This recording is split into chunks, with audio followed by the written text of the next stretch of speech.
15 जून 2013 ऐसी बारिश केदारनाथ के लोगों ने पहले कभी नहीं देखी थी।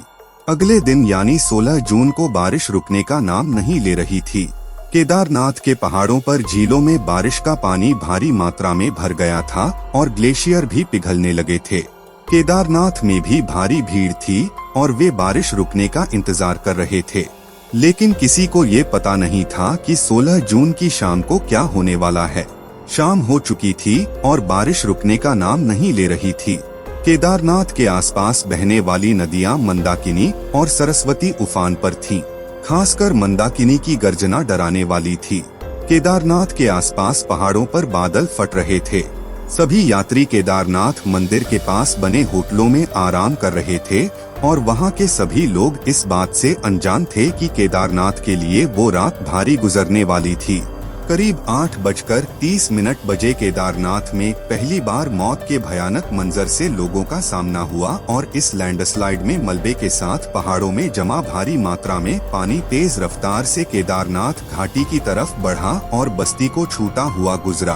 कुछ तो बह गए और कुछ तो अब जान बचाने के लिए इधर उधर भागने लगे। जहां बाबा केदारनाथ की जय की गूंजती थी, वहां रात के सन्नाटे में लोगों की चीखें गूंज रही थी। केदारनाथ मंदिर के आसपास बसा शहर चारों तरफ से गर्जना करती नदियों से घिर गया था। मौत के खौफ से वहां के लोगों को कुछ समझ नहीं आ रहा था और वे सुबह का इंतजार करने लगे। लेकिन उन्हें क्या पता था कि उन्होंने सैलाब का पहला आघात झेला है। सुबह इससे भी ज्यादा भयानक कुछ होने वाला है। रात भर लगातार बारिश होती रही। मंदिर, होटल, धर्मशाला में जग रहे लोग रात भर यही सोच रहे थे कि अब पता नहीं क्या होने वाला है। अचानक मंदाकिनी की भयानक गर्जना के बीच चोराबाड़ी झील के एक तरफ का पत्थर जोरदार आवाज के साथ टूटा और कयामत आ गई। वहां के लोगों में अफरा तफरी मच गई और इधर उधर भागने लगे। झील का सारा पानी, मलबा, पत्थर बड़ी बड़ी खानों के साथ बहता हुआ केदारनाथ बस्ती को तहस नहस करता हुआ होटल, घरों, धर्मशाला और दुकानों को मिट्टी में मिलाता निकल गया और पीछे सैकड़ों मौतों का ऐसा मंजर छोड़ गया जिसको देखने वालों की रूह कांप गई। करीब 40 किलोमीटर प्रति घंटे की रफ्तार से 100 मीटर ऊंची पानी की लहरों में बड़ी बड़ी चट्टानें। केदारनाथ बस्ती में किस्मत से जिंदा बच गए लोगों के कई रिश्तेदार सैलाब में रह गए थे। इनमें से कईयों का तो आज तक कोई पता ही नहीं चला। कुछ मिनटों में ही केदारनाथ बस्ती में मकानों की जगह पत्थरों का मलबा था। इंसानों की लाशें जहां तहां बिखरी थीं। सैलाब के रास्ते में जो भी गांव आया वहां भारी तबाही हुई। इस तबाही में केदारनाथ मंदिर बच गया, जिसके पीछे एक बहुत ही बड़ी चट्टान आकर रुक गई और सैलाब किनारे से गुजर गया। अब हम इसे सिर्फ एक संयोग कहें या फिर केदारनाथ महादेव का चमत्कार।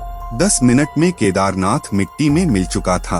एक दूसरे को बचाने के लिए वे हाथ पकड़े हुए थे, लेकिन सैलाब की ताकत उनके रिश्तों की डोर की ताकत से कहीं ज्यादा थी।